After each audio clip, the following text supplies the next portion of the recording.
Estamos en la parte 37. Vamos a iniciar el verso 1 del capítulo 19 de Apocalipsis. Prácticamente ya estamos terminando el libro de Apocalipsis, pero estamos entrando en una fase muy interesante y ahorita se los voy a explicar. Aunque hemos estudiado 18 capítulos de manera sistemática y abordando lo que es la palabra tal y cual fue escrita, estos tres capítulos que vamos a estudiar, y especialmente los dos últimos, el 19 al 22 y especialmente el 21 al 22, son capítulos que podrían caer en la especulación. Y podrían caer en la especulación porque nosotros tenemos las herramientas de interpretación de todo lo que hay de aquí para atrás. Tenemos la herramienta de interpretación y ahorita les voy a explicar cuáles son las herramientas de interpretación que tenemos. Aparte de lo que ya está prácticamente todo cumplido. El Apocalipsis está cumplido ya todas las profecías en un 95%. Vamos a usar ese número que nos ayudaría y nos arrojaría una realidad. Falta un 5% de cumplirse.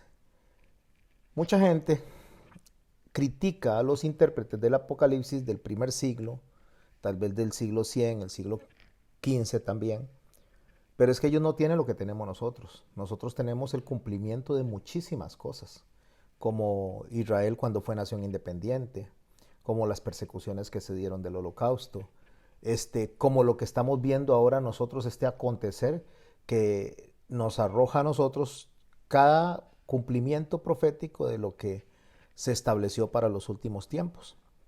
Entonces nosotros tenemos más información, tenemos más cosas cumplidas y por supuesto tenemos la oportunidad de ver cosas que los anteriores intérpretes no vieron. Eso nos ayuda un poco más. Pero al situarnos nosotros en el capítulo 19 y ver hacia adelante, de la misma manera que los intérpretes de aquí para atrás tenían una noción no exacta, pero sí bastante amplia, igual nosotros vamos a tener una noción no exacta, pero bastante amplia de lo que ha de venir.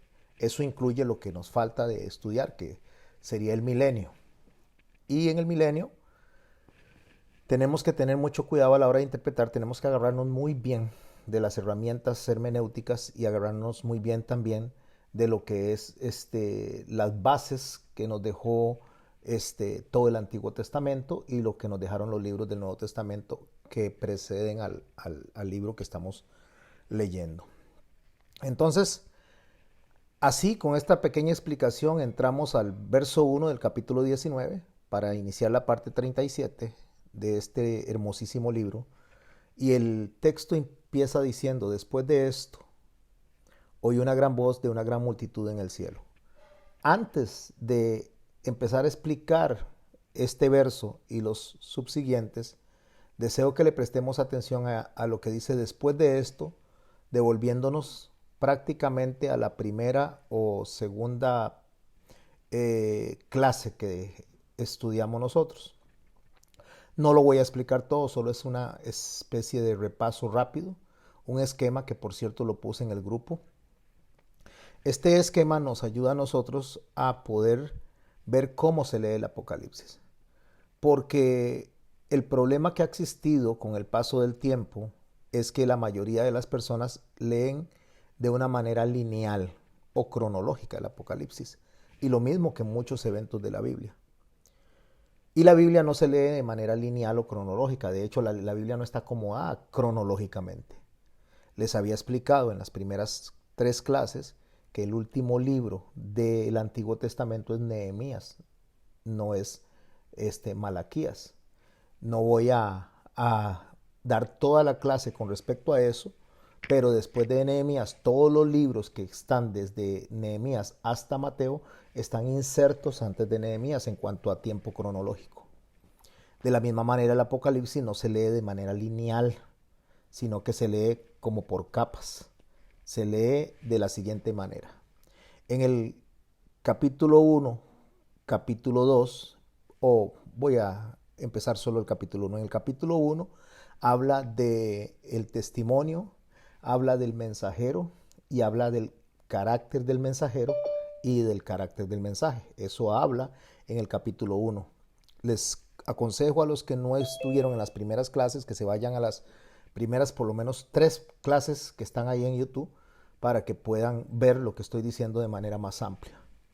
El capítulo 2 y el capítulo 3 habla de la historia de la iglesia, pero no de la historia de la iglesia o la historia de todos los creyentes desde que inició la historia de la humanidad, sino desde el momento en que el Señor estableció la iglesia de ahí para adentro. Desde el momento en que la iglesia fue bendecida con el Espíritu Santo allá en el aposento alto, descrito en el libro de los Hechos, a partir de ahí empieza lo que se conoce como la era de la iglesia. No es la era de la gracia. Les he dicho varias veces que la era de la gracia siempre ha existido. El Señor, desde el momento en que el Señor vino y derramó, o mejor dicho, les dio dos túnicas, 2 pieles a Adán y Eva para que se protegieran, desde ahí ya hay una manifestación de la gracia. Y en Efesios, Pablo le dice a la iglesia de Éfeso que el Señor ha predestinado las cosas desde antes de la fundación del mundo. Desde antes de la fundación del mundo significa desde antes de crear al hombre y desde antes de hacer todo lo creado, el Señor ya había determinado todas las cosas. Eso incluye la gracia. La gracia siempre ha existido. Entonces, cuando habla el capítulo 2 y el capítulo 3, está hablando del periodo de la iglesia. Ese periodo de la iglesia termina cuando es ascendida y es llevada en la parusia, en el arrebatamiento, descrito en el capítulo 24 de Mateo y detallado en el capítulo 25 cuando habla de las vírgenes. Ese arrebatamiento se da y empieza una secuencia de eventos en los cielos, al cual le llamamos arriba. Si están viendo el esquema y están viendo el cursor, me están siguiendo. Le llamamos arriba. ¿Qué es lo que empieza arriba? Empieza la adoración celestial, empieza el Cordero delante del Padre, empieza una gran fiesta para después terminar, después del capítulo 19, capítulo 21 y 22, con eventos de los cielos. Eventos como es las bodas del Cordero. Ok, todo eso sucede arriba. Es arrebatada la iglesia, es arrebatado el pueblo de Dios e inician esos eventos arriba. Abajo queda un grupo de personas que no fue consecuente con los mandamientos de Dios, no fue obediente, ya lo aprendimos, que son las 5 vírgenes insensatas, y en el capítulo 6, 7, 8, 9, hasta el capítulo 18, parte del 18, se dan eventos en la tierra, lo que le vamos a llamar abajo. Estos eventos que se dan en la tierra están descritos justamente en todo lo que nosotros podemos leer en la historia de la iglesia, en la historia de los evangelios, en la historia de los hechos, en la historia del mundo. En esa historia del mundo donde nosotros tal vez no esté en la Biblia, pero está en la historia, como la historia romana, la historia persa, la historia griega. Ahí están esos eventos descritos aquí abajo, que son la mayoría de estos imperios perseguidores del pueblo de Israel y perseguidores de la iglesia. Mientras estos eventos se están dando abajo, hay 144,000 sellados, que ya lo explicamos, hay que irse a esa clase de que representa a los testigos que están predicando en tiempos de tribulación y en tiempos de persecución, que concluyen con el fin de los tiempos, pero que inician desde el momento en que Israel es atacado, es asediado y es destruido el templo y es destruida la ciudad, cuando Tito Vespasiano en el año 70 arrasa con Israel y Judea, ¿verdad? Y el templo. Ahí empiezan todos estos eventos que inician en el capítulo 6, de ahí en adelante vienen los juicios que hemos estudiado en todo el paso. ¿Por qué lo explico rápidamente? Bueno, porque esto es lo que nos lleva a nosotros al capítulo 19 y ya el capítulo 19 no son eventos que se están dando en la tierra, sino son eventos que se están dando en los cielos. Entonces nos conecta al estudio que se está haciendo en la parte de arriba, que va paralelamente con los acontecimientos de abajo, los juicios de abajo, para cerrar con el capítulo 21 y 22. Y cuando se cierra el capítulo 21 y 22, que desciende la nueva Jerusalén, desciende el nuevo cielo y la nueva tierra, esos van a descender abajo. y empieza el principio del reino de gloria del Señor, ya después del reino milenial, que lo estudiaremos más adelante. Veamos un esquema rápido de cómo el Señor nos da a nosotros lo que se conoce dentro de las interpretaciones escatológicas como el Código Levítico. Se conoce como el Código Levítico porque es necesario, es imprescindible entender el libro de Levítico para poder entender el Apocalipsis. La mayoría de la gente deja de lado el libro de Levítico porque le parece aburrido, le parece que es algo que no nos compete a la iglesia de la actualidad, porque eso era para la gente en el desierto, eso era para los israelitas de allá, y no es para nosotros, y resulta que ahí está la esencia de todo. Hay que entender y hay que estudiar el libro de Daniel, porque Daniel tiene una descripción de lo que son los acontecimientos, de lo que llamé en la tierra, de los eventos de los diferentes imperios, iniciando por Egipto, después continuando con el imperio el imperio lidio, con el imperio egipcio, con Babilonia, continuando con los medopersas, los griegos, los romanos, y ahí va. Ese es el acontecimiento de las bestias que están descritas en el libro de Daniel, que corresponde a los diferentes imperios.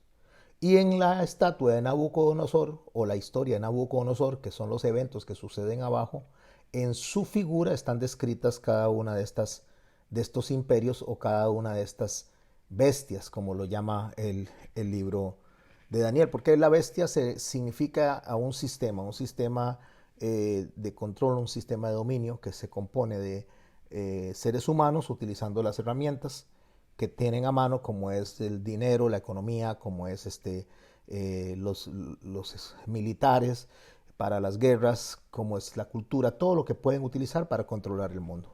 Bueno, eso está representado en el libro de Daniel. A Daniel se le dijo que cerrara el libro, que no lo descubriera, sino que más adelante entonces Dios iba a dar una revelación completa a la humanidad, porque el libro de Daniel corresponde a estos eventos que estaban pasando en la tierra. Y después viene Juan y abre el libro o da la historia completa, total, de lo que es las revelaciones desde que inicia la iglesia, o donde termina, mejor dicho, Daniel, y continúa hasta el fin de los tiempos.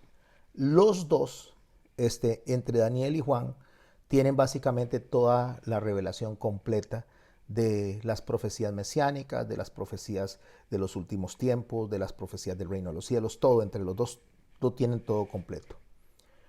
Juan está observando lo que acontece arriba en el cielo, que lo puse en esta figura, mientras que Ezequiel, que también es un libro importantísimo para poder entender la escatología de los últimos tiempos, Ezequiel está viendo los acontecimientos que suceden en la tierra, que le llama a él en el capítulo 1, cuando ve estos seres vivientes, le llama la gloria de Dios. Y le llama la gloria de Dios porque estos seres representan, cada cara de estos seres representan una fase del rol de Jesucristo en el plan salvífico y en el plan de redención, tanto de la humanidad como de la creación. Eso es lo que está viendo Ezequiel. Ezequiel lo ve con las figuras similares a como las ve Daniel y las figuras similares a como las va a ver Juan. Nada más que tal vez con otros nombres, pero vienen siendo la misma línea de pensamiento. Para poder entender todo completo, absolutamente toda la historia completa hasta el día de este momento, se necesita ir al tabernáculo, que está en el Código Levítico que mencioné al principio. Porque en el tabernáculo está absolutamente cada detalle de los 66 libros, cada detalle de los cumplimientos proféticos, cada detalle de lo que Jesús hizo en cuanto a milagros, de lo que Jesús hizo en cuanto a cumplimiento de las leyes. Todo, absolutamente todo está resumido en el tabernáculo. Y dentro del tabernáculo, por supuesto, en lo que se conoce como el Pentateuco o se conoce como la Torá, insertado el código levítico o el libro de Levítico ahí. ¿Por qué? Porque Dios le dijo a Moisés que escribiera lo que veía en los cielos. Entonces Moisés, el tabernáculo es como para Moisés y para nosotros es como un binocular que hace para ver hacia arriba y ver lo que está pasando en los cielos y leerlo desde el tabernáculo y poder entender lo que está pasando en la tierra. Por eso se necesita el código levítico.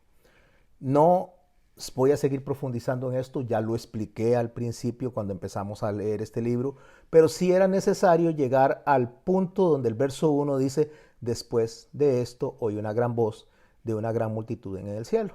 Porque es necesario, porque entonces cuando dice después de esto, él está hablando de todos los acontecimientos que sucedieron en la tierra hasta la mitad del capítulo 18 y todo lo que está pasando en los cielos hasta la mitad del capítulo 18 de manera paralela. Entonces, cuando él llega al capítulo 19 y empieza a abrir el resto de la revelación, dice después de esto, ¿ok? Después de los juicios, después de que la iglesia fue arrebatada, después de que ya la tribulación pasó, después de todas estas cosas, oí una gran voz de gran multitud en el cielo. ¿Qué es lo que hacía la multitud en el cielo? ¿Qué es lo que hacían estas personas? Que decían, aleluya, salvación y honra y gloria y poder son del Señor Dios nuestro. Aleluya es una palabra que suena muy frecuente en la boca de nosotros los creyentes, pero aleluya no es una sola palabra, es una contracción de dos palabras. Las dos palabras son Halel, que significa alabado sea, Halel, y Jehová o Jehová. Aleluya es alabado sea Jehová. Entonces, cuando usted dice aleluya, lo que está diciendo es alabado sea Jehová. Entonces, esta multitud, que lo que está diciendo cuando grita aleluya, está diciendo alabado sea Jehová y dice salvación, honra, gloria y poder son del Señor Dios nuestro. ¿Por qué lo están diciendo así? Bueno, en el verso 2 nos dice por qué. Porque sus juicios son verdaderos y justos. Está refiriéndose a los acontecimientos que hemos venido estudiando a partir del capítulo 6 hasta el capítulo 18, a la mitad del capítulo 18. Porque sus juicios son verdaderos y justos, pues ha juzgado a la gran ramera que ha corrompido la tierra con su fornicación. No voy a explicar lo que es la ramera, no voy a explicar lo que son las hijas, porque todo eso está explicado en las clases anteriores. Vamos a puntualizar que ellos están alabando a Dios, adorando a Dios, toda esta gran multitud, porque ya el juicio ha caído sobre estos sistemas, sobre estas personas, sobre este tipo de bestias que controlaban el mundo y por ende controlaban la verdad a este momento, en el capítulo 19. Estamos en eventos de los cielos, no estamos en la tierra, estamos en eventos de los cielos. Ha vengado la sangre de sus siervos de la mano de ella, dice. Otra vez dijeron, estos que están, este grupo de personas, aleluya, y ya no solo está hablando del juicio, sino porque el humo de ella sube por los siglos de los siglos. Cuando habla del humo, se refiere que las mismas oraciones que se hacían para interceder, se vuelven en oraciones de juicio y de condena para los que rechazaron las oraciones y para los que rechazaron el mensaje.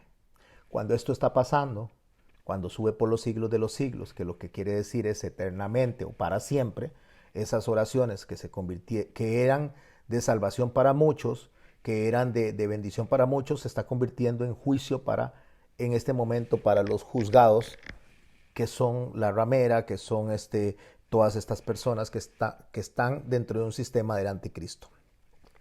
Déjenme explicarle un poquito esto con una figura que se da cuando ellos iban a la guerra, cuando estaban conquistando en el desierto. Cuando ellos iban a la guerra y conquistaban el desierto, estaban los soldados y adelante de los soldados iba el arca. El arca se iban sonando unas trompetas. Primero se sonaban las trompetas, después venía el arca, iban sonando trompetas de victoria. Detrás viene el arca y detrás vienen unos sacerdotes echando incienso. Ahí están alabando, están adorando, están agradeciendo a Dios por la victoria que se dio.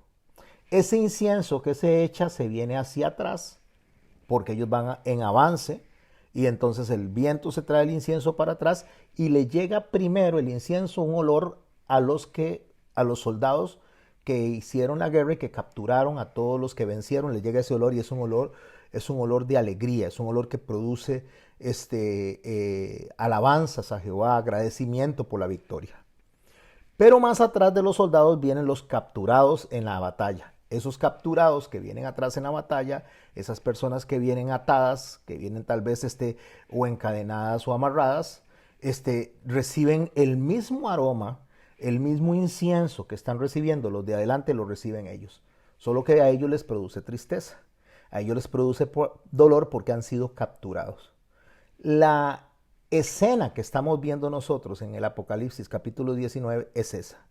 Otra vez dijeron aleluya y el humo de ella sube por los siglos de los siglos. O sea, a los que vienen detrás del arca, que representa a Dios y al poder de Dios, los que vienen detrás de las trompetas, que representan el juicio de Dios, les llega el aroma y le produce lo que le produce a los 24 ancianos y a los 4 seres vivientes en el verso 4, a los que están adelante. Los 24 ancianos, que lo expliqué también en los primeros capítulos, que corresponde justamente a dos grupos de personas, no a personas en individual, que es el judío-cristianismo, y los 4 seres vivientes que representan todas las fases de Jesucristo, hombre, Jesucristo resucitado, Jesucristo como Dios, Jesucristo inmolado. Esas son las fases que representan los seres vivientes, que Ezequiel le dice en el capítulo 1, le llama vi la gloria de Dios, es lo que él refiere a toda la obra completa de Cristo. Entonces los 24 ancianos y la gloria de Dios, y usted dice, pero ¿por qué la gloria de Dios se va a postrar delante de Dios? Porque la gloria de Dios es el Hijo, es la obra del Hijo, es la obra de Cristo. Y Cristo siempre nos ha enseñado a seguirlo a Él en adoración al Señor. Entonces los 24 ancianos y los 4 seres vivientes se postraron en tierra y adoraron a Dios, que estaba sentado en el trono, y decían amén, aleluya. Cuando está hablando de Dios, está hablando de la figura del Padre.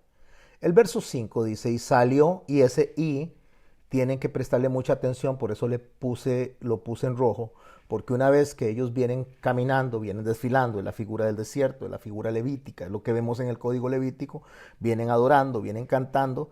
Cuando eso sucede, sale una voz, dice, y salió del trono una voz que decía, escuche, hay una voz de los que vienen marchando, hay una voz de los que vienen adorando, hay una voz de los que están diciendo los juicios son justos, son verdaderos, mientras en el trono sale alguna voz que dice, alabad a nuestro Dios todos sus siervos, los que teméis así pequeños como grandes. ¿Por qué hay dos voces?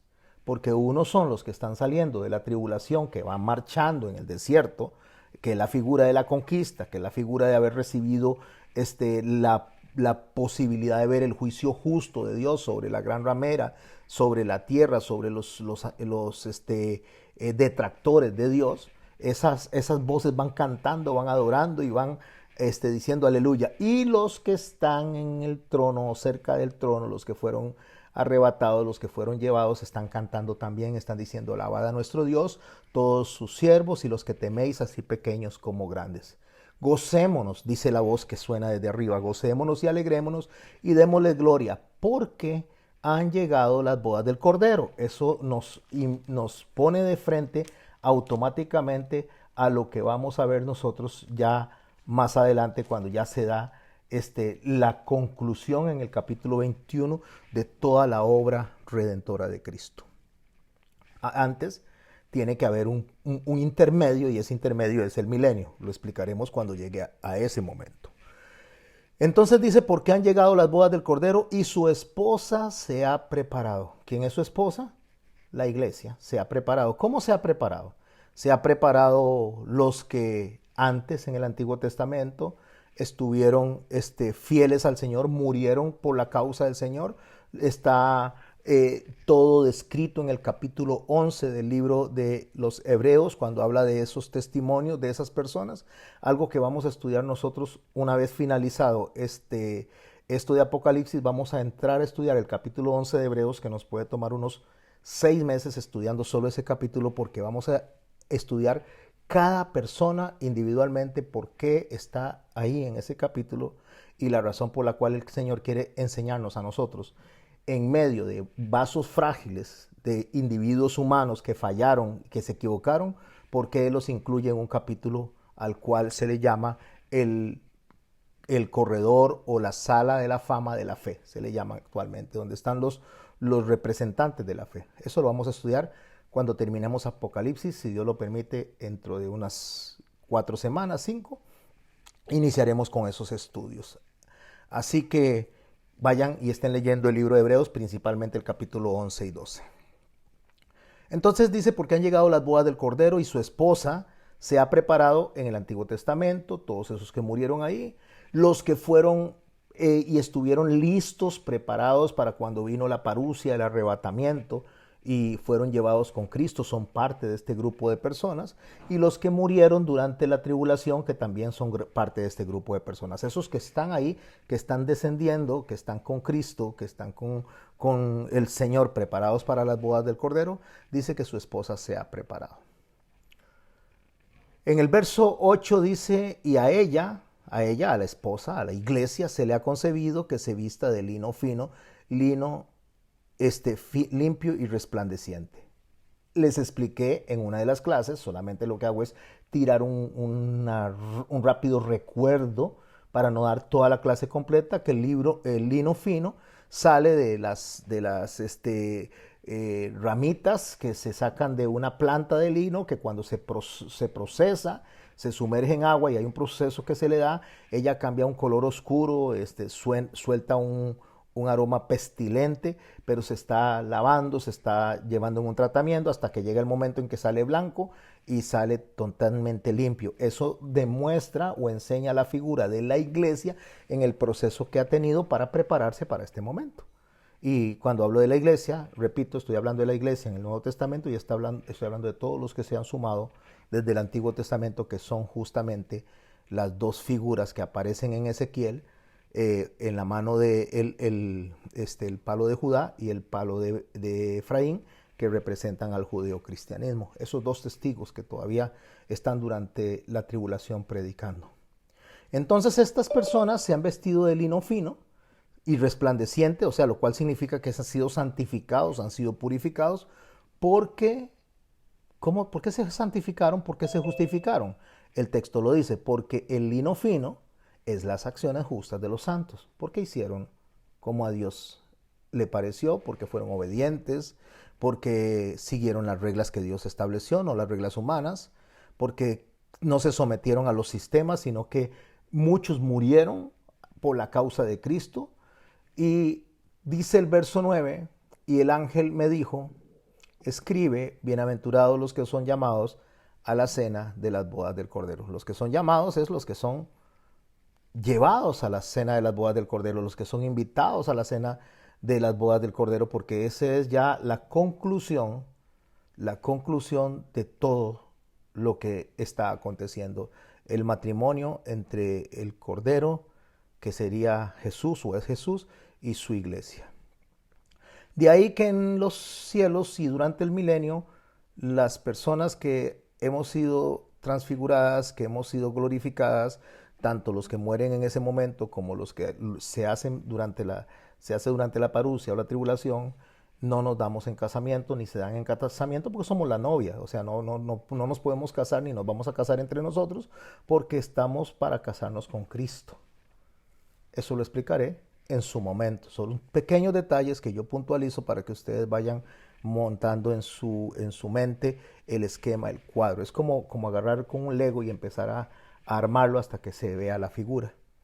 Los que son llamados a las cenas del Cordero, y me dijo, estas son palabras verdaderas de Dios. O sea, no hay nada que refutar. Es completamente veraz lo que está oyendo. ¿Qué provoca esto en Juan? Esto le provoca, dice el verso 10, yo me postré a sus pies para adorarle. ¿A quién? Al ángel que le está diciendo, al ángel que le está dando el mensaje.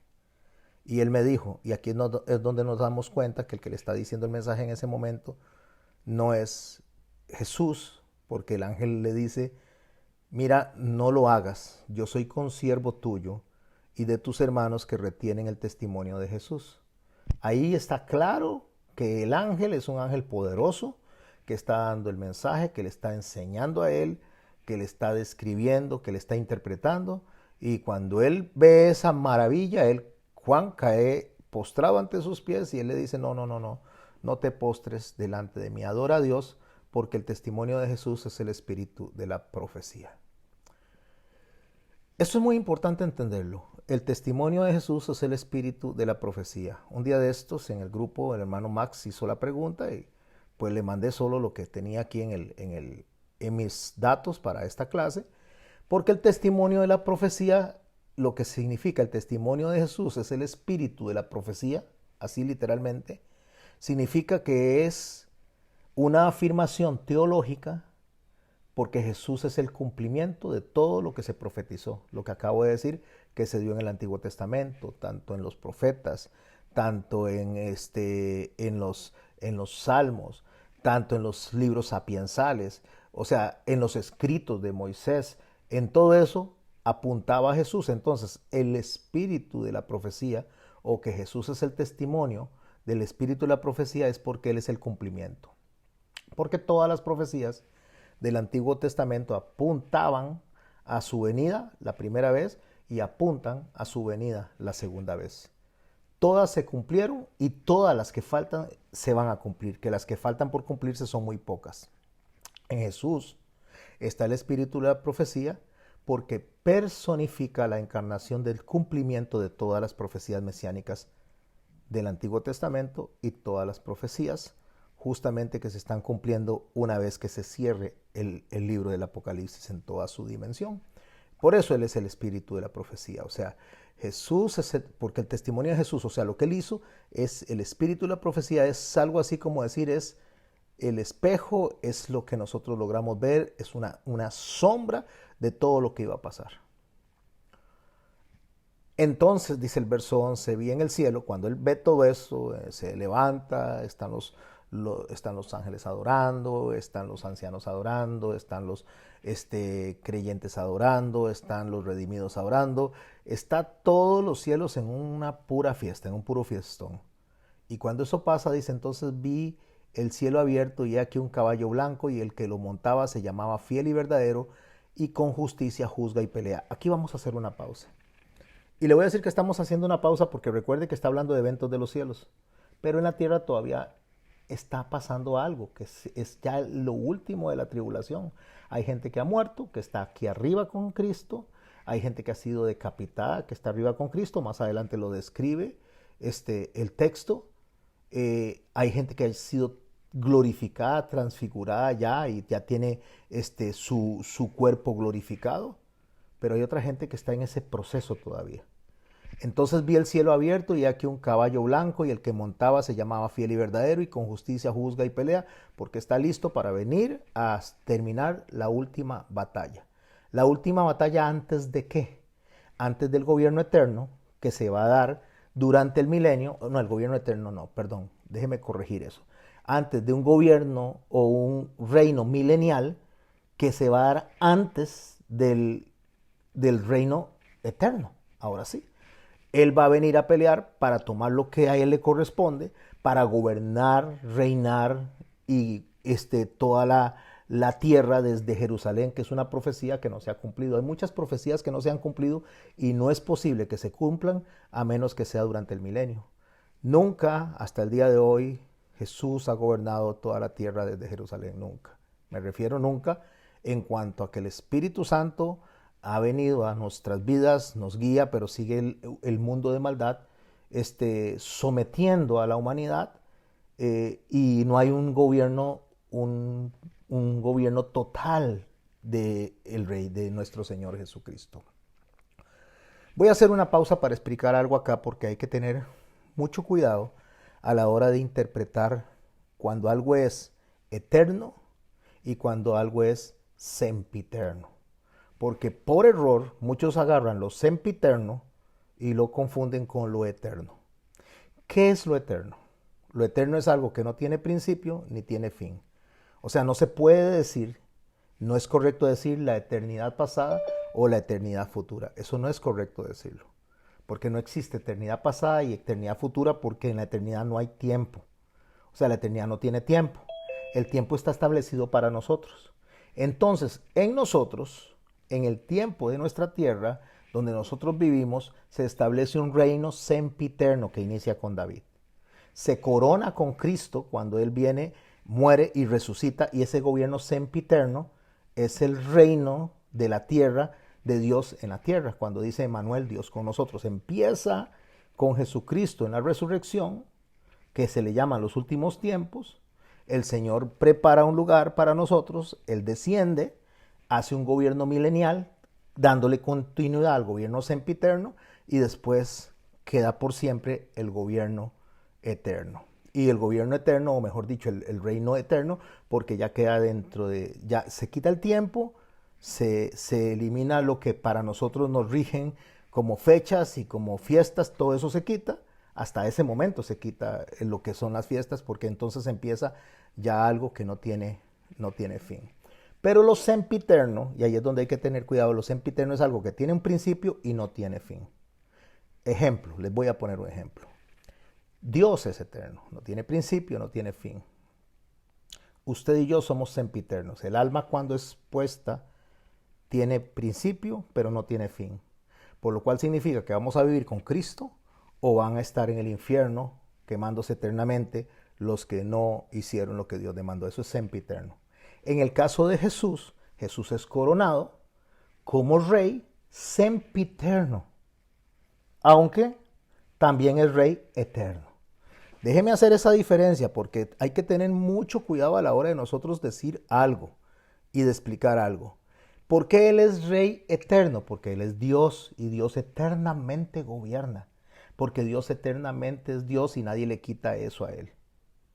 Pero cuando Él deja el trono y Él viene, según el relato de Filipenses capítulo 2, y toma forma humana, muere y resucita, en el momento en que Él resucita empieza un gobierno sempiterno, o sea, un reino sempiterno, tiene un principio. ¿Cuál es la diferencia entre el reino eterno y el reino sempiterno? Que el reino eterno es solo Dios, y el reino sempiterno es Dios, el Hijo de Dios, Jesucristo con nosotros. Inicia un reino sempiterno, que es un reino donde Él participa a la humanidad para que gobierne con él como lo quiso hacer desde el Edén, con Adán y con Eva, y no fue así. Entonces, Él ve, dice, un cielo abierto y un caballo blanco, y el que montaba se llamaba Fiel y Verdadero. Fiel porque Él cumple todos las demandas del Padre, todas las demandas que hay establecidas del Padre, Él las cumple, todas las demandas. Me refiero a demandas, estoy hablando a mandamientos, a ordenanzas, todo lo cumple, y Él dice, bueno, ustedes tienen que hacer igual que yo, tienen que seguir mis pasos. Y cuando dice verdadero es porque no lo hace, Él no lo hace en mentira, no lo hace a medias, sino que lo hace como el Señor lo estableció. ¿Cómo hace eso? ¿Cómo hace Él para cumplir todo eso? Lo hace con justicia. Justicia significa que todo llega a un equilibrio. El equilibrio es cuando todas las cosas están en orden, eso es justicia, cuando todo está en orden, cuando todo tiene el peso correcto, cuando todo tiene el balance correcto. Y las cosas, cuando tienen el balance correcto, es cuando se hacen de acuerdo a lo que Dios demanda. Y con esa justicia, con esa fidelidad y con esa verdad, Él pelea. Él no pelea por pelear. Él pelea y Él viene a buscar y a defender lo que es de Él, lo que le corresponde a Él, porque Él es digno de tomar las cosas. No solo porque Él es Dios, sino porque Él como Dios vino y se entregó para pagar lo que a nosotros nos tocaba pagar. Es la única forma de haber podido cumplir con esa justicia.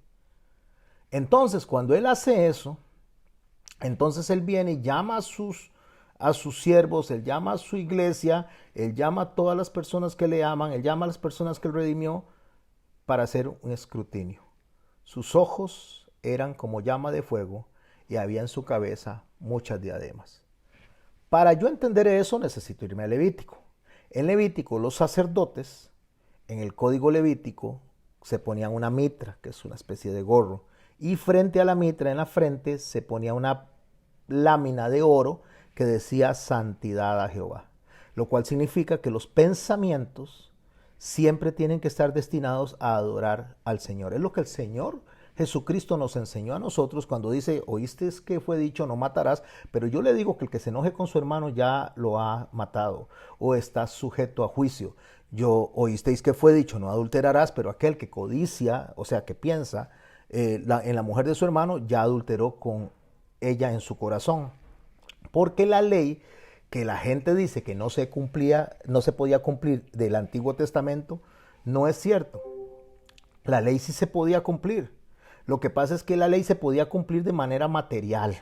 O sea, mientras ellos no mataban a una persona, ellos consideraban que estaba todo bien. Mientras ellos no se acostaban con una mujer, entonces ellos consideraban que todo estaba bien. ¿Qué es lo que sucede? Que Jesús dice, no, no, no, esto no es así.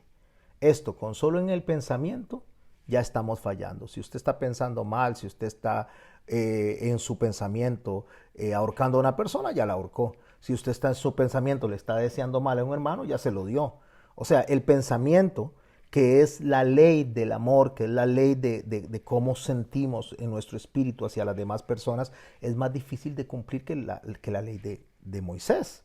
Porque la ley de Moisés es visual, lo que la gente ve. En cambio, la ley de Cristo es lo que no se ve, lo que está en nuestro interior. De ahí la necesidad del Espíritu Santo. Pero cuando dice que Él tiene muchas diademas, se refiere a que todos esos pensamientos, las diademas son esas laminitas que tenían los sacerdotes, ya que nosotros somos reyes y sacerdotes en Cristo Jesús, todos esos pensamientos, toda esa adoración, toda esa forma de agradar a Dios, es lo que lo está identificando a Él, en el sentido de que Él vino para que nosotros pudiéramos pensar como Él, tener la mente de Cristo. Y en esa dice, en la cabeza de Él, donde había muchas diademas, que refiere a todos nuestros pensamientos, en el escrutinio que Él está haciendo, en el examen que Él está haciendo, dice, tenía un nombre escrito que ninguno conocía sino Él mismo. ¿Qué significa no conocer el nombre sino Él mismo? Que nadie puede saber quién realmente salvo, quién realmente es creyente, sino solo Dios. Solo Dios es el que puede escribir el nombre en nuestros corazones y solo Dios puede saber realmente quién de nosotros es veraz o no es veraz. Eso fue lo que le dijo a Samuel cuando él le dijo a Samuel, yo no veo como ven los hombres ven la apariencia, yo veo el corazón. Eso es lo que está diciendo, esa es la referencia que tiene, de ahí la necesidad de irnos al Antiguo Testamento, al Código Levítico y a cada una de esas figuras, tanto fiestas como figuras y tipos, para poder entender el Apocalipsis. Si no, no lo podemos entender.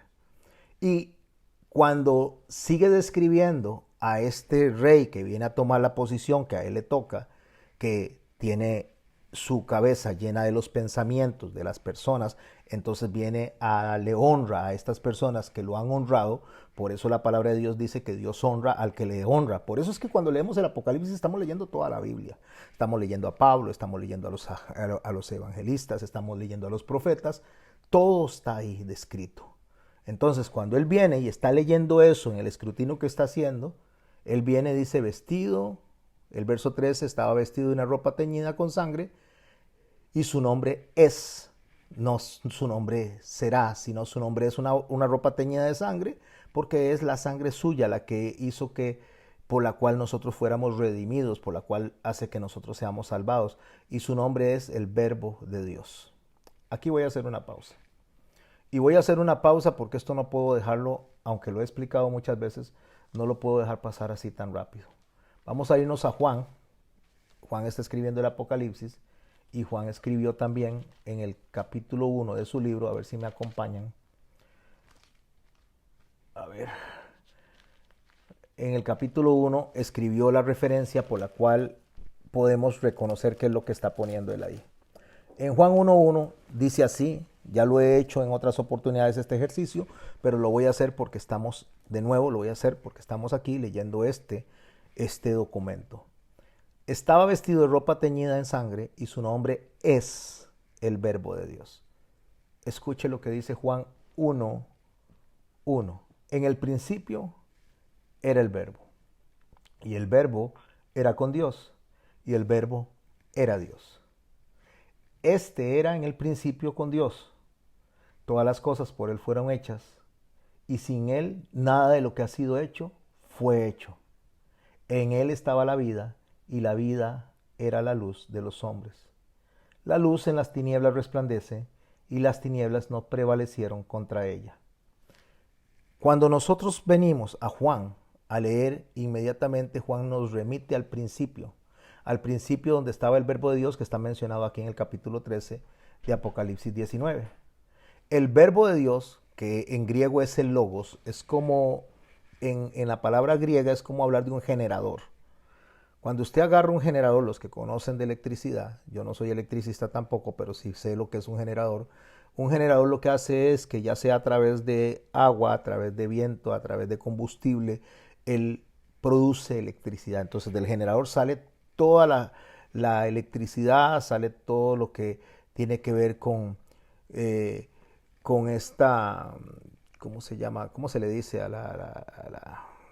bueno, no le voy a decir fuerza porque no es fuerza, ya olvidé cómo decirlo, o sea, es energía, toda esta energía que se produce, que sale del generador, sale porque está el generador. Bueno, la palabra logos se refiere para los griegos, para los filósofos del tiempo, de los tiempos de Juan, para los filósofos de los tiempos de Pablo y de Pedro, se refiere el que genera, del que sale todo.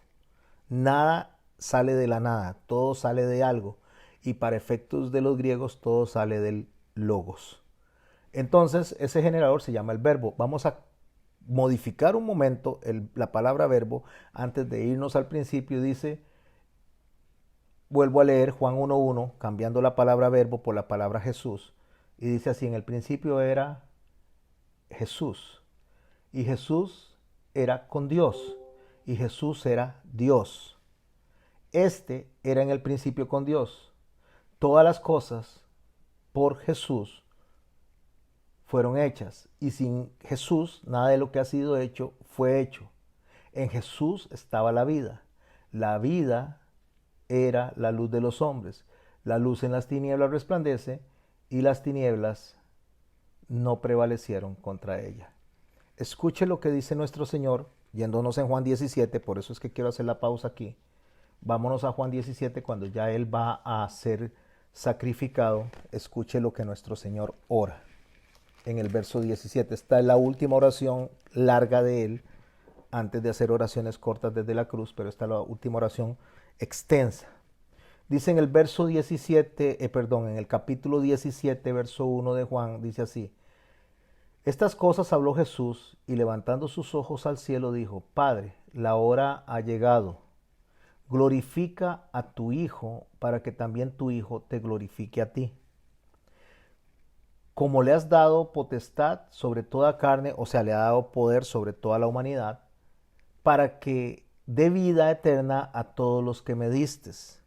Y esta es la vida eterna, que te conozcan a ti, el único y verdadero, y a Jesucristo a quien has enviado. O sea, la vida eterna está en el conocimiento, está en el entendimiento, de ahí que necesitamos ir a los códigos que hablan de Él, como es el Pentateuco, como son los profetas, como son los escritos, como son los libros sapiensales. Tenemos que ir ahí para poder aprender del Padre y aprender del Hijo y de lo que ellos quieren, porque la forma en que nosotros pensamos, que es lo que acabo de decir, la forma en que nosotros pensamos, actuamos. Y como pensamos y actuamos, eso hace que nos haga a nosotros, según lo descrito por Juan, según lo descrito por Pablo, nos haga dignos de estar delante del Padre. ¿Por qué nos hace dignos? No por lo que nosotros hacemos, sino por lo que Cristo hizo en nosotros. Entonces, ese verbo de Dios que está en el capítulo 19, que está descrito en Juan como que estaba desde el principio, está orando en la tierra en ese momento y está diciendo que le devuelva la gloria que antes tuve. Yo te he glorificado, dice el verso 4 del capítulo 17 de Juan. Yo te he glorificado en la tierra, he acabado la obra que me distes que hiciese. Ahora pues, Padre, glorifícame tú al lado tuyo. Préstele atención a esto. Glorifícame tú al lado tuyo con aquella gloria que tuve contigo antes de que el mundo fuese. ¿Qué está diciendo el verbo? ¿Qué está diciendo el logos cuando dice glorifícame como cuando estuve al lado tuyo antes de que el mundo fuese? Se refiere antes de que el mundo haya sido creado. Génesis 1, capítulo 26. Dice así, ahí es donde está la mente del Señor, ahí se está trasladando cuando Él, al lado del Padre, está diciendo, hagamos al hombre a nuestra imagen, conforme a nuestra semejanza. Señoree sobre los peces del mar, sobre las aves del cielo y las bestias de toda la tierra, en todo animal que se arrastra sobre la tierra. Y creó Dios al hombre a su imagen, a imagen de Dios lo creó, varón y hembra los creó. Eso es lo que le dice a Nicodemo también en el capítulo 3 del libro de Juan, el libro que hemos estado estudiando, cuando le dice a Nicodemo, ustedes no reciben nuestro testimonio, hablando de él como Elohim, como el Padre y como el Hijo y como el Espíritu Santo, hablando como Elohim, ustedes no reciben su testimonio. Bueno, una vez dicho esto, que está en las primeras clases, vuelvo al texto del capítulo 19 de Apocalipsis, el verso 13. Estaba vestido de una ropa teñida de sangre y su nombre es. ¿Por qué está teñido de ropa de sangre? Vestido con sangre porque él tenía que morir para poder cumplir con la redención, con el sacrificio, con el sistema de justicia y complacer la justicia del Padre. Y por eso se llama el Verbo de Dios. Se llama el Verbo de Dios porque es de donde genera todo, de donde sale todo. Y de él sale el perdón, la misericordia, el amor, justicia, juicio. Y por eso el verso 14 dice, y los ejércitos celestiales vestidos de lino finísimo, blanco y limpio, le seguían en caballos blancos. Los ejércitos celestiales están compuestos de ángeles y están compuestos de su pueblo que viene con él, porque viene a gobernar en el mundo para cumplir con la promesa que le hizo a Israel de tener un gobierno delante de todas las naciones, donde él es el que rige con vara y con poder, ¿verdad? Ahora, así llegamos al verso 15 del capítulo 19. De su boca sale una espada aguda para herir con ella a las naciones, y él las regirá con vara de hierro, y él pisa el lagar del vino del furor de la ira del Dios Todopoderoso. Cuando habla de la espada aguda, está hablando de una espada de más aproximadamente unos 2 metros. Las espadas romanas eran de esta manera. Había una espada muy, bueno, no era una espada, era como una especie de puñal muy cortito. Eso se llamaba la sica, de ahí viene la palabra sicario. Ese puñalito se utilizaba para una batalla cuerpo a cuerpo, para apuñalar a las personas. Eso en la guerra. Después está la espada cortita, una espada más o menos de unos 50, 70 centímetros, que también está para atacar a cuerpo. Pero la espada aguda era una espada que utilizaban más o menos de unos 1,5 a 2 metros, que tenía 2 filos. Entonces eso no permitía que el adversario se acercara al cuerpo de él, porque lo mantenía a raya a través de la espada, donde lanzaba la espada a los 2 lados y a los 2 lados cortaba. Cuando dice que de su boca sale una espada aguda, está hablando de que la palabra, el mensaje, el evangelio va a venir a gobernar durante el tiempo que él va a gobernar, dentro de ese temporal, de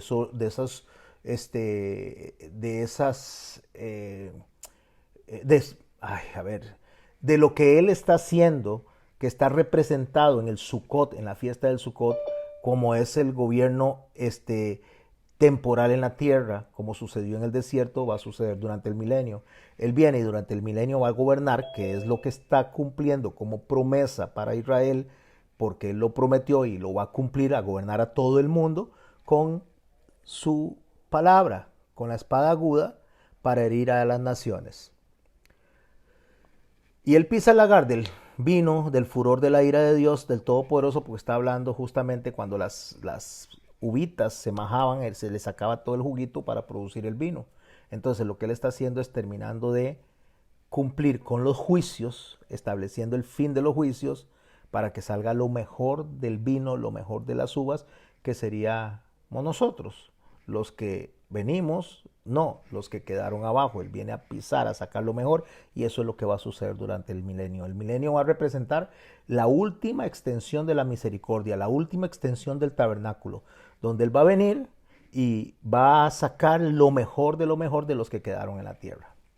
Eso lo veremos cuando lleguemos al capítulo 20, déjeme ver, 22 creo, 21 de Apocalipsis. En su vestidura y en su muslo tiene un nombre escrito que dice Rey de Reyes y Señor de Señores. ¿Cómo, pastor? ¿Qué es esto? Rey de Reyes y Señor de Señores. Bueno, es muy fácil. Eso es facilísimo de interpretar si nos vamos de nuevo a los expedientes, que sería cuando nuestro hermano Pedro dice que nosotros somos reyes y sacerdotes. O sea, venimos a gobernar con él, venimos a hacer sobre la tierra juicios con él, no porque sean nuestros juicios, sino porque representamos a la esposa que viene a sentarse con él a gobernar en la tierra. Entonces, estas personas son reyes estas personas son gobernantes en la tierra y Él es el rey de esos reyes y Él es el Señor de estas personas, de estos señores, donde está usted y estoy yo, y espero que así sea para su alma y para su vida. Verso 17, y vi un ángel que estaba de pie en el sol y clamó a gran voz diciendo a todas las aves que vuelan en medio del cielo. Voy a hacer una pausa en las aves. Y cuando las aves son mencionadas en la Biblia, cuando el Señor las menciona a través de lo que Él dice, que la semilla de mostaza se hizo grande, se hizo como un árbol y que venían las aves del cielo a comer de ellas, entonces las aves en el momento que están comiendo del fruto de la higuera que se hace un árbol, las aves representan algo malo, las aves están representando personas que se comen el fruto de la iglesia, porque las aves llegan y comen el fruto, hace mucho ruido, donde están ahí comiéndose el fruto. No sé si ustedes han visto un montón de pericos comiendo fruto en un árbol y dejan un montón de popó. Esa es la conducta de las aves representando a los infiltrados dentro de la iglesia, que llegan a apoderarse del cuerpo de Cristo, a prostituir el cuerpo de Cristo, a enriquecerse con el cuerpo de Cristo, a hacer mucha bulla, a estar reclamando, a estar poniendo todos sus argumentos y no los argumentos de Cristo, y después cuando se van lo que dejan popó significa que dejan todo sucio, todo desordenado. Pues en este caso estas aves representan lo contrario, representan no lo que desordena, no lo que hace daño, no lo que está contra Cristo, sino representa lo que retorna al orden correcto todas las cosas. Y las aves que vuelan en medio del cielo dice, venid y congregaos a la gran cena de Dios. O sea, vienen a hacer el orden, a restablecer las cosas. Bueno, estas aves podríamos decir que son ángeles porque está representando ejércitos celestiales, que lo dijo anteriormente, que vienen desde comandados del ángel que está al pie del sol. El sol lo que representa es el nacimiento del nuevo reino. Por eso el Señor dice que se va a abrir desde el oriente hasta el occidente.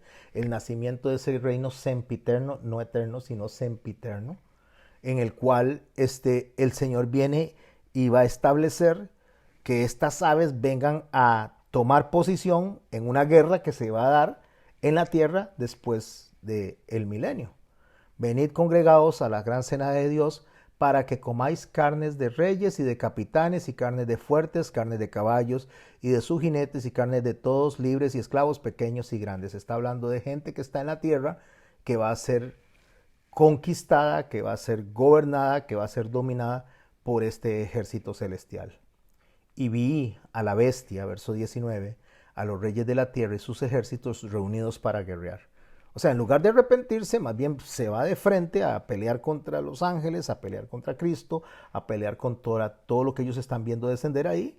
Dice, reunidos para guerrear contra el que montaba el caballo y contra su ejército.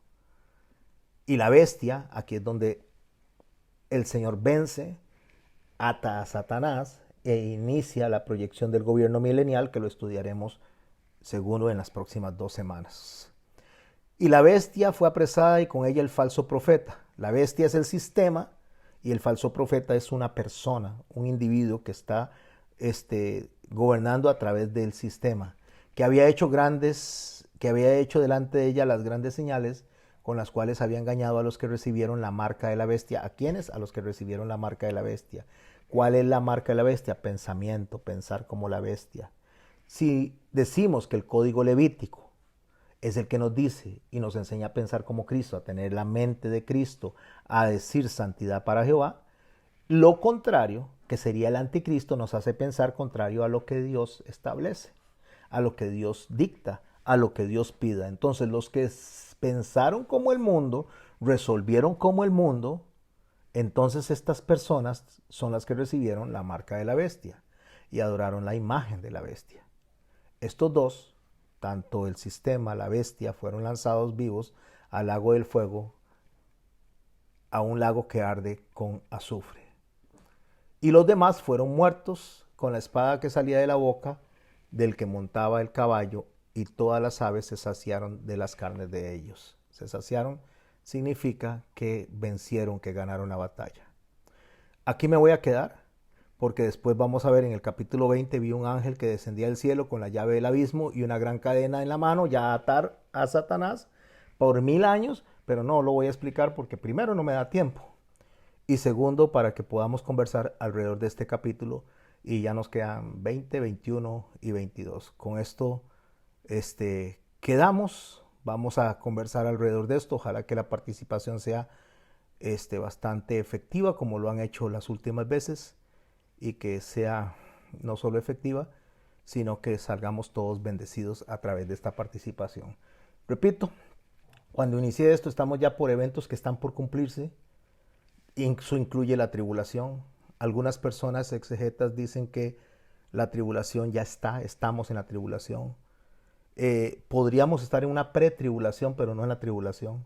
Y les digo que en una pretribulación porque todavía el hombre de la iniquidad y el falso profeta no se han manifestado en su totalidad y se manifestarán en su totalidad según lo descrito por el Señor cuando digan paz y seguridad. Como no hay paz y seguridad en el mundo, apenas se está anunciando, en este momento no estamos en la tribulación, pero sí podríamos estar en una pretribulación, porque la tribulación se da cuando ellos convencen a la humanidad, gobiernan a la humanidad y después traicionan a la humanidad misma, la esclavizan. Porque recuerde que el libro del Apocalipsis está escrito no solo para la iglesia, está escrito para que toda la humanidad sepa a través de la iglesia, ahora antes del arrebatamiento y después del arrebatamiento, los que se quedan a predicar, a los cuales se les abre el entendimiento, según lo descrito por nuestro hermano Pablo, que serían los judíos, y parte de los gentiles que se quedan, descritos en los 144,000. Entonces, mis hermanos y mis hermanas, ahí va a empezar lo que es la gran tribulación.